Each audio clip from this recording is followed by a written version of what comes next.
Hi everyone, good evening সবাইকে। তো ব্লগটা শুরু করছি 6:20 থেকে। তো এই যে দেখো ময়দা মেখে রেখেছি। তো তোমরা সবাই জানো আমি বাপের বাড়ি ছিলাম, তো ওখানে দেখো মা কাবলি ছোলা আর আলুর তরকারি করেছিল, তো সেটা দিয়েছিল। তাই জন্য শুধু লুচি বানাবো একটু। দেখো কড়াটাও গরম করতে দিয়ে দিয়েছি, আর এখানে একটু পেঁয়াজ কেটেছি, তার মধ্যে বেসন, নুন, হলুদ সব কিছু দিয়ে সব কিছু মাখাবো। পেঁয়াজি করব একটু। তো সন্ধ্যেবেলা খাওয়ার জন্য মুড়ি খাবো তাই। তো দেখো এখানে লবণ, হলুদ আর হচ্ছে একটু কালো জিরে আর একটুখানি শুকনো লঙ্কা গুঁড়োটা দিয়েছি।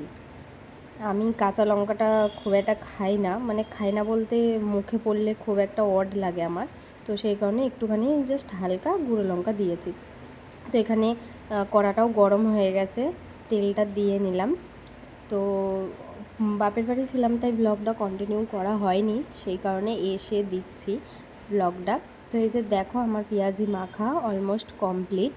তো ঢাকা দিয়ে রেখে দেবো, দিয়ে আগে লুচিটা ভেজে নেব, নাহলে তেলটা আগে ইয়েটা ভাজলে ভাজবো না।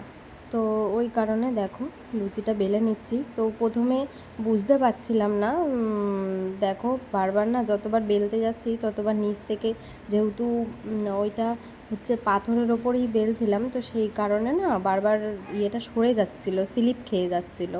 তো সেই কারণে দেখো লুচিটা ঠিক মতন মানে গোলও হয়নি, চার চৌকো মতন হয়ে গেছে। তো দেখো এরপরে একটা নিচে কিছু দিয়েছিলাম, তো সেই কারণে দেখো লুচিটা ভালো বেলাও হয়েছিল আর দেখো ফুলেও ছিল। তো এই যে আমার লুচি ভাজা কমপ্লিট।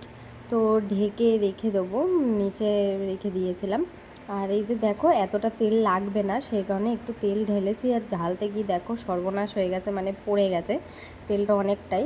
তো যেইটুকুনি লাগবে সেইটুকুনি কড়াইতে রেখে তো পেঁয়াজিগুলো ভাজবো তাই দিয়ে দিলাম। তো আমি আমার মতন একার খাওয়ার করেছি, তো আমার একদম ঠিকঠাকই হয়েছিল।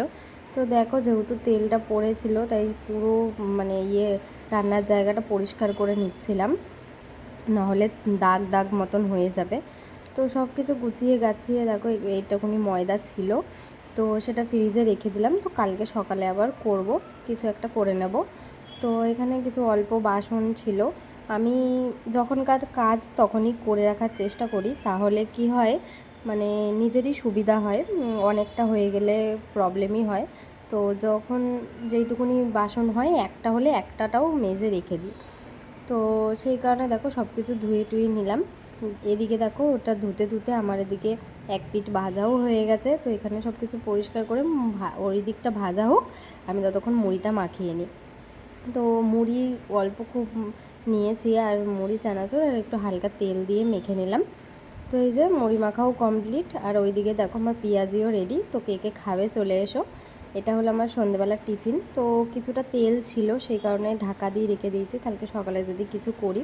তো এই যে দেখো বিছানায় নিয়ে চলে এসেছি সব কিছু, জলটাও সব কিছু। তো এখন দেখো 7:05 বাজে, আর এদিকে পেনও এনেছিলাম, এটাও করতে হবে। তো চলো টাটা, দেখা হবে নেক্সট কোনো ব্লগে। সবাই ভালো থেকো, সুস্থ থেকো।